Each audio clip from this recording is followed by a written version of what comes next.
Hello, everyone. Testing. Hey, Charles. How's it going? Marcos, Rob. Hello. Hi. All right. So we're gonna jump right into this. It's 12. So let's do it. Let me just go over here. And so welcome to the third Airbyte community call. So to kind of go into this really quick. I'm going to be giving a quick update on community.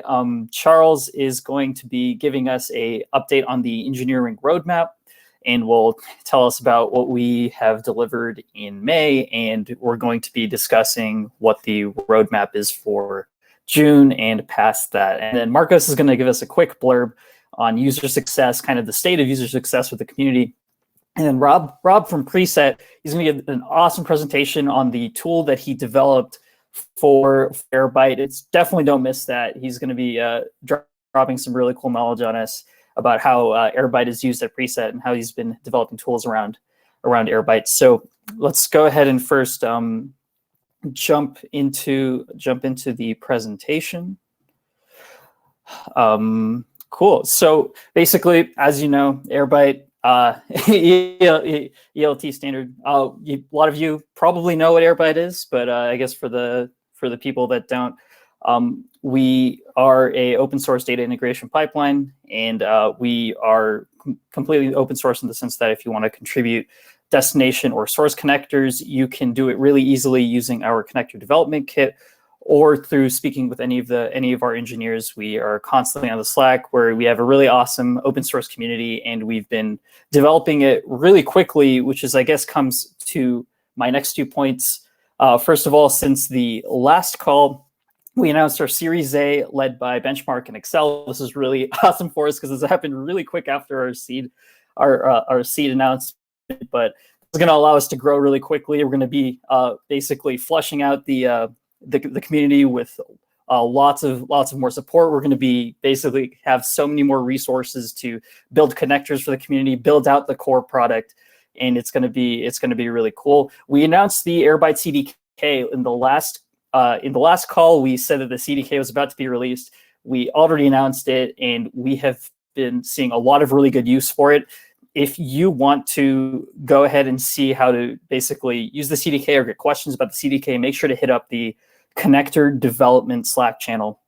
And that's going to be in our, of course, in our open source Slack channel. And we hired 3 new people. So we have Lee Ren, who is one of our engineers, a senior engineer. We have Marcos, who you may already know from the community.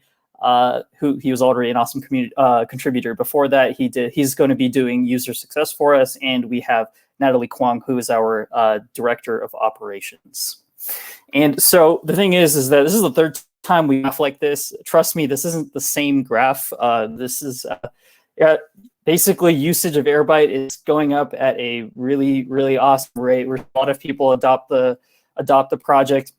And again, we are just seeing actually very, very huge growth with our Slack communities, our GitHub contributors, both like issues and pull request contributors. Keep it up. This is really exciting for us. I mean, it's kind of like rising tide will raise all ships here. The more people that we get into the community, the faster we can get out basically key features and key connectors that everyone really wants. So this is going to be really exciting for all of us. So I'm gonna stop talking. We're gonna go on to Charles with the engineering update. Great, thanks, Abhi. So yeah, to quickly summarize the things we were focused on in May, rather. We had talked last time about support for user-defined DBT models. We're right at the end of that project right now, and we'll be releasing it next week. We're just finishing up some UI work there. We're really excited for this because we've gotten sort of a lot of feedback from the community around wanting to be able to have a lot more control over normalization and of data in the destination using tools like DBT. So this is sort of like the first step. We imagine we'll be able to open this up beyond just DBT in the future, but we're excited to have this initial offering come out next week. One of the other big focuses for last month was sort of getting to a first-class support of Kubernetes. We've had I would say like alpha version of Kubernetes out for a long time. We've gotten a lot of feedback, a lot of rough edges, and actually some great contributor help in sort of like trying to sand down some of those rough edges. But Jared and Davin have been working over the last month to really get this to a place that we can be proud of, and so that you can really be using Airbyte in production on Kubernetes. This is a big project, and so it's not done by the end of May. We're sort of shooting for the middle of June to wrap this up, but we'll be excited to release that pretty soon. And then on the core side, the last thing I wanted to highlight was that we rolled out checkpointing for sync, so it should be a lot easier to handle failure cases right now. There's all sorts of transient issues that might happen when you're writing large amounts of data to a database or reading large amounts of data from an API. This checkpointing functionality, you don't need to do anything to enable it. You should just start to get it for free as you upgrade to the latest versions of Airbyte. We'll make it so that we always pick up wherever we left off when syncing data, even in failure cases. And then on the connector side, I think we're like really starting to like hit our stride here. I'm not going to go through all of the connectors listed below. I do want to just highlight a couple of them though. We have our S3 destination coming out either later today or tomorrow. This is one that we've gotten a lot of feedback on people wanting this. And I think sort of unlocks just like a lot of cool use cases, and like being able to get your data into S3 means you can start to use all sorts of other AWS functionality. And then also Oracle DB will be coming out in the next day or so. And I know this is just another database that we've been getting sort of tons of requests for. On the source side, I'm just going to highlight one of them, which is CDC from MySQL. Again, this is something we got a ton of feedback on this sort of being critical to a lot of people's data pipelines, which totally makes sense. And so we've rolled out CDC for MySQL, and we're going to have on the roadmap rolling out CDC sort of for all of our other relational databases going forward. Can we go to the next slide? Sweet. So as I mentioned, we're continuing our work on Kubernetes this month, but some sort of new items that I want to highlight as well. We're really trying to think about where there are rough edges for using Airbyte in production right now. And one of them that comes up kind of frequently is like running a database in a Docker container, or in the case of Kubernetes, in a pod. No one really recommends that as like the production way of doing things. And so we're building out support so that we can start using external databases for a lot of these plumbing things within Airbyte. Which should allow you to sort of like really get to like production grade with Airbyte. So that would be using RDS or Cloud SQL, maybe some managed solution like those instead of just like a Docker container.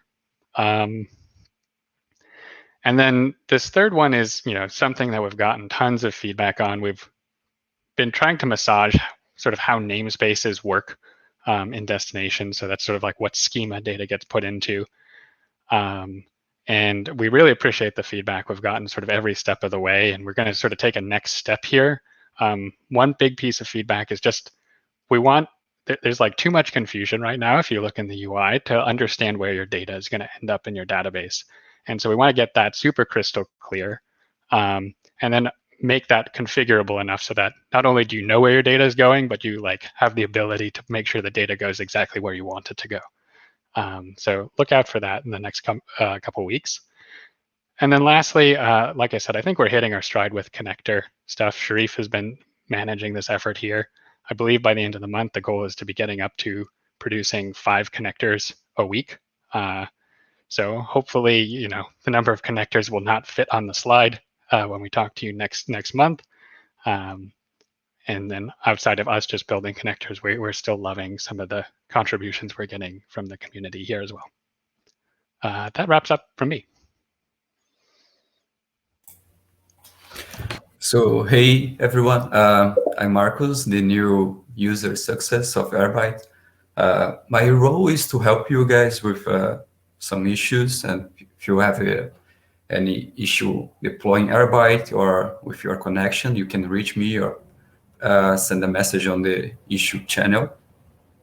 Also, if you have want to contribute with the project, we can schedule a call and I can explain how Airbyte works and show you some good first issues, so improving our community. So very quickly, introduction about myself, and hope to interact and talk to you a lot.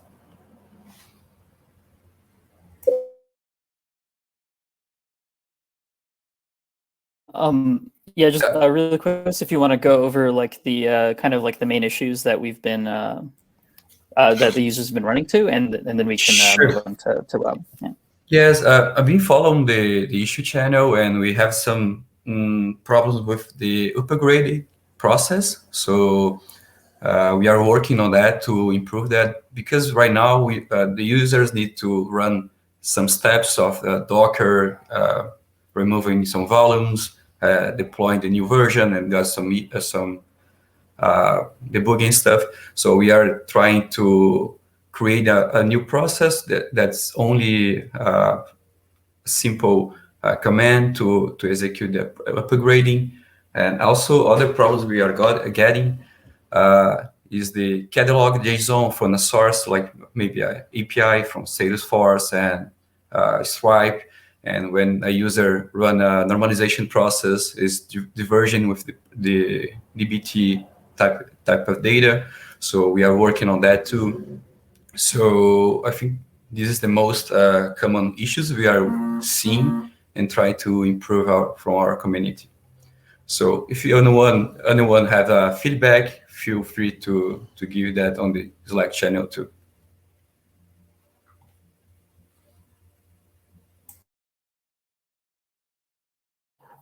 Okay, cool. Thank you so much, Marcos. Everyone, please send your love to Marcos. He's been helping out so much with the community. He's been a really, really awesome user success engineer, and he's been doing a really good job. So definitely send your love his way. So here's a chance if you wanted to ask any if you want to ask any questions to us. We're just going to do kind of like a really quick Q&A session. I guess Dennis asks, are we working on Helm charts for our Kubernetes support? Charles, do you want to feel that one?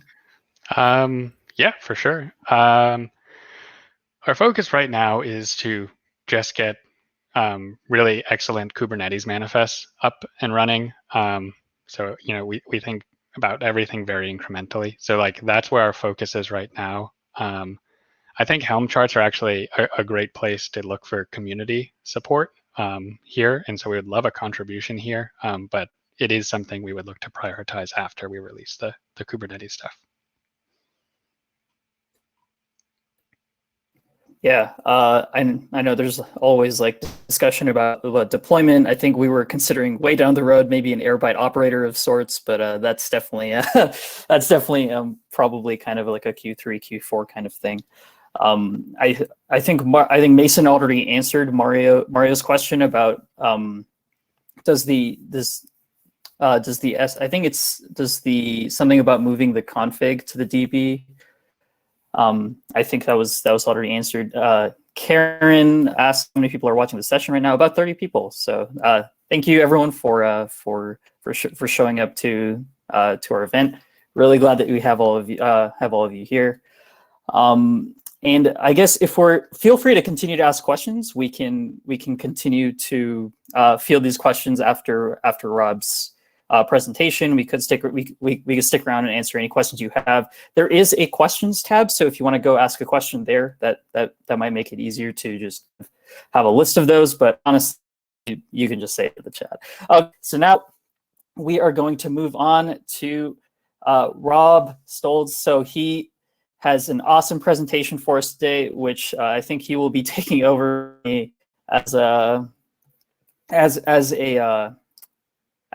presenter, because he's going to give an awesome presentation about how preset is Airbyte. So Rob, take it away. Sounds good. Oops, 1 second here. Just share my screen.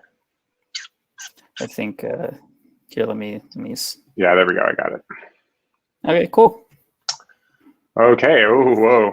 Love that every time it happens. Okay, how's it going, everybody? My name is Robert. I am a data engineer and a developer advocate over at Preset, and it's a real pleasure to be here speaking to everybody today about how we're using Airbyte at Preset. So just a little bit of background about me to help explain like why I'm here and what I'm doing. I'm a data engineer. I'm a developer advocate. Preset is the company I work at. Preset was founded by Maxime Bushamin, who is responsible for originally creating Airflow and also originally creating Apache Superset. And now is the CEO of Preset.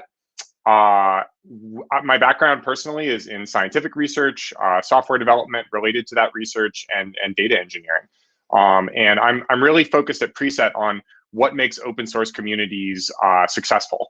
And in order to sort of like answer questions around that, I get to build some cool open source data stacks. I get to make reference architectures and just generally learn things and share knowledge, which I think is actually the best thing about my job.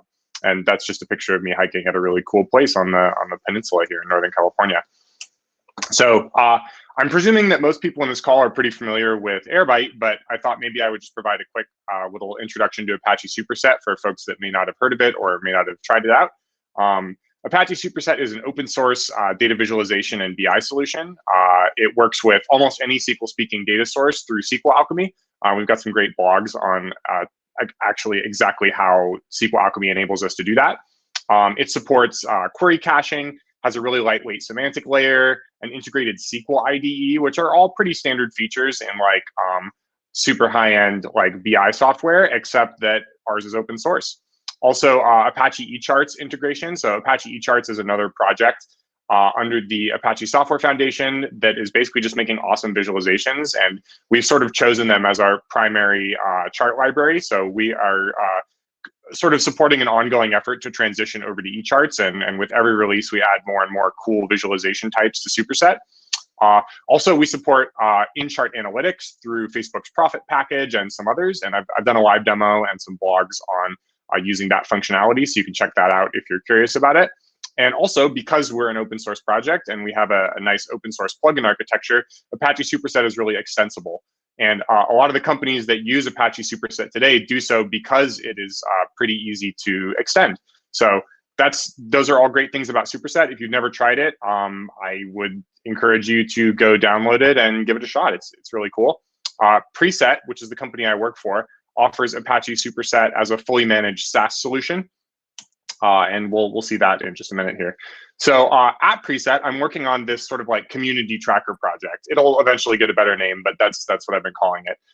It has some goals. So one thing that we really want to do is like reach a better understanding of what the needs of the Apache Superset community are. The Apache Superset community is very large and it's distributed across a number of different platforms like GitHub, Slack, others. So what we really want to be able to do is identify and recognize people who are really being champions, who are like really aggressively submitting issues, engaging people in the community, helping people solve problems, maybe folks who are new contributors to the project and would appreciate some recognition or some help kind of like up-leveling the contributions that they're able to make to Apache Superset. We'd also like to identify and recognize our employees at Preset who are making a difference in the Superset community. And also from kind of like a more abstract scientific perspective, it would be cool to like be able to compare different open source communities to identify common factors that maybe drive or hamper growth and success of those communities.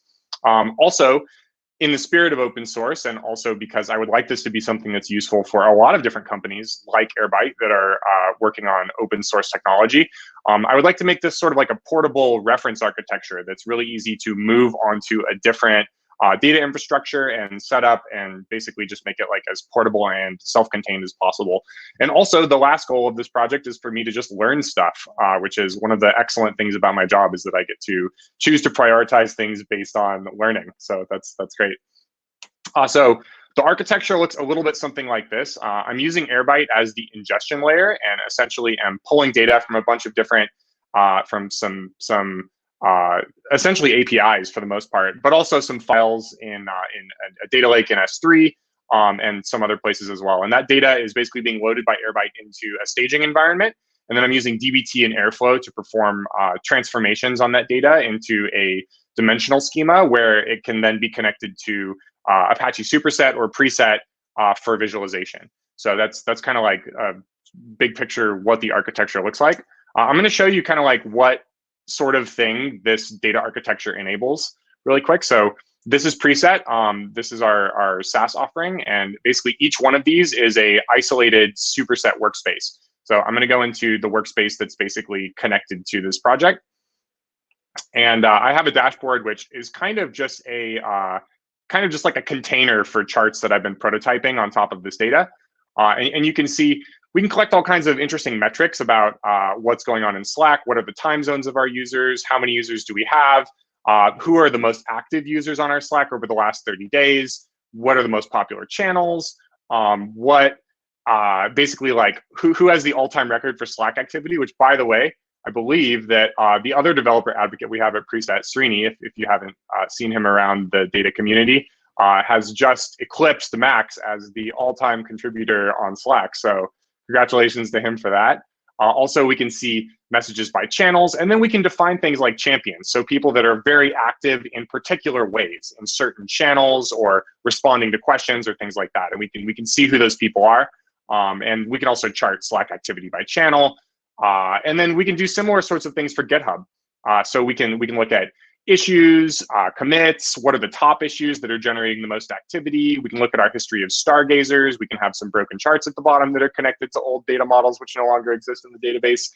We can do all kinds of really cool stuff like that.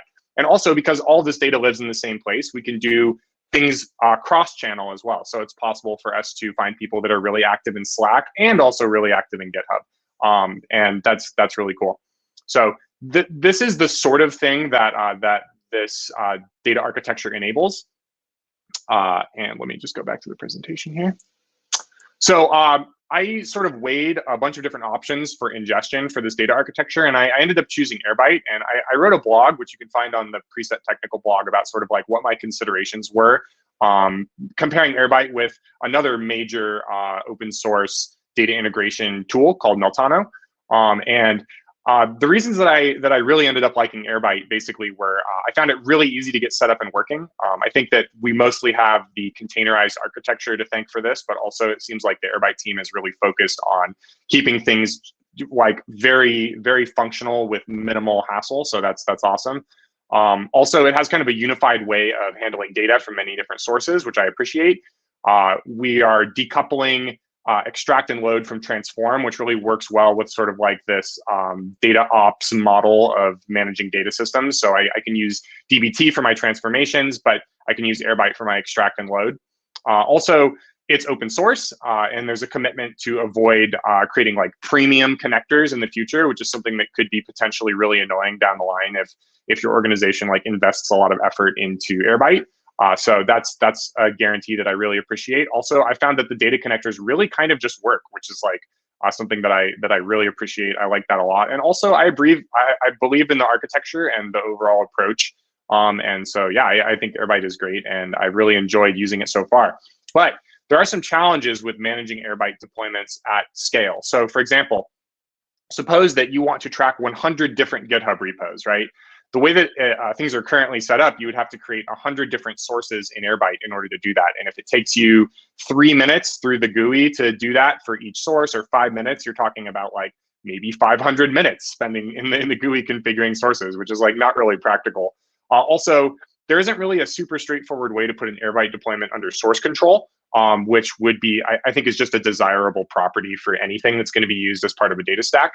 Also, it would be nice to be able to replicate and make alterations to deployments of Airbyte across different environments. So, for example, if you have Airbyte in like a sandbox environment that you're using for testing or for development, and then you have Airbyte in like a production environment, it would be nice to have a way to treat the configuration as code so that you could basically replicate an Airbyte deployment to a different environment. Also, it would be nice to have more control over job scheduling for the extract and load jobs to sort of sync up with downstream batch data processes. That maybe it would be ideal if they could wait until Airbyte was finished with all of its extract and load jobs scheduled at a particular time in order to begin performing transformations. That way you can make sure that you're looking at the freshest data whenever possible.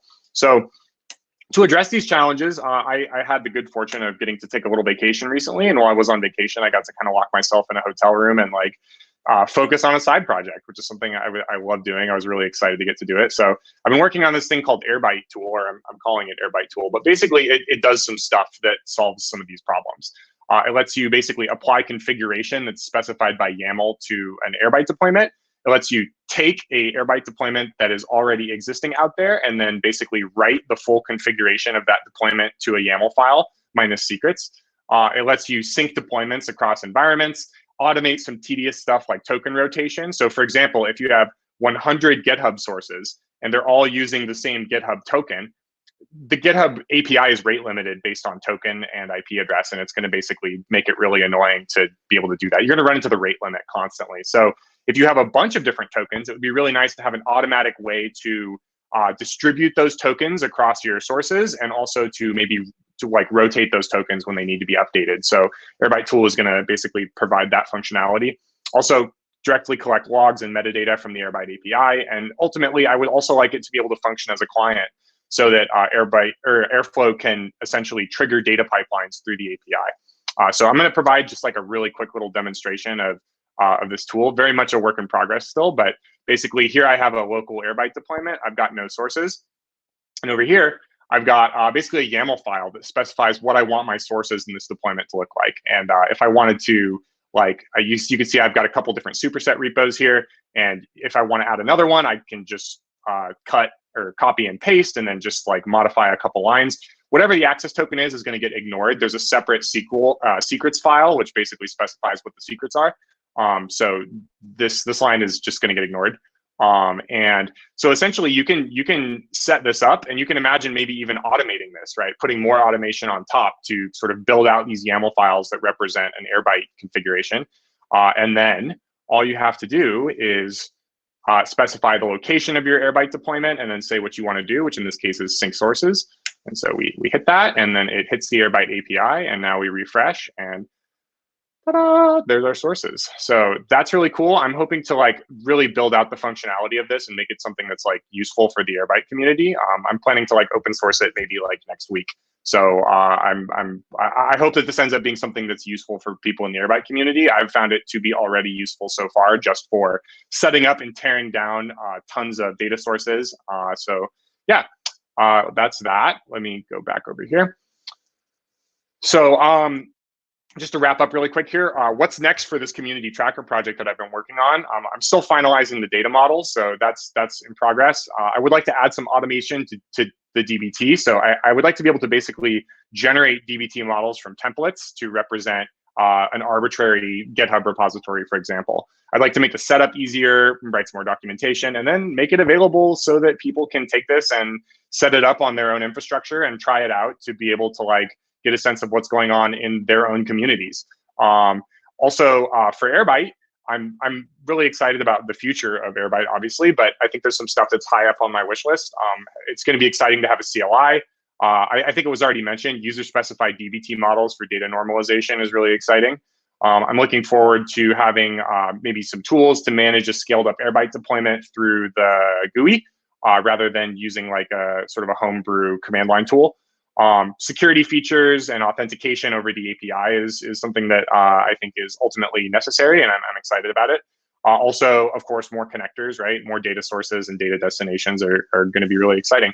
And that's about all I got. I'm happy to take any questions. And yeah, thanks for having me and letting me talk about this stuff. Honestly, incredible, Rob. really cool. I think you can tell everyone's really excited about this. There is the yeah, there is the very first question of where can people find this? I think people are going to be people are going to want this. So I think you're going to go over what your process for that was going to be. Yeah, so the community tracker and this Airbyte tool thing that I've been working on are both going to be available as GitHub repositories. I will broadcast widely when I make those things available. Git community tracker probably sometime around the end of the month is kind of what I'm shooting for, but you know, don't hold me to it. But I'm really gunning for it. Airbyte tool maybe sometime next week. So that's something I'm really excited to share, and I will definitely like post in the Airbyte Slack when I make it available, and hopefully people can find it and use it. Awesome. Yeah. So if anyone has any other questions, please, please, we'll be. I think we'll have Rob around for a few minutes, and then we can call it. But I think this is really awesome. This is really going to help out people with like ease of deployment. And I think someone mentioned like this is one feature that Meltano does have over Airbyte right now. So this could essentially solve a lot of people's issues with deployments, which is really exciting. Yeah, I mean, I built it out of that exact consideration, like just wanting that for Airbite.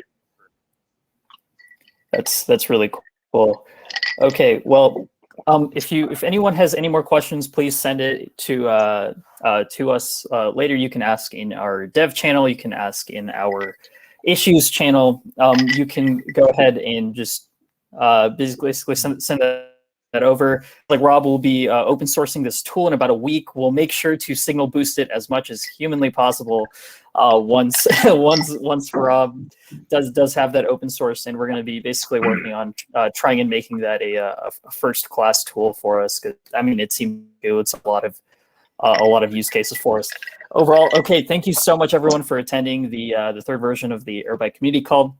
Hopefully everyone is just as cool as this one, because Rob definitely brought some heat to the table this time. So yeah, thank you. We had a lot of people attend this one, so thank you so much everyone for attending this. We're really thankful for the community, and we're looking to grow this community as big as possible. So thank you again, everyone. All right, but have a good one, everyone.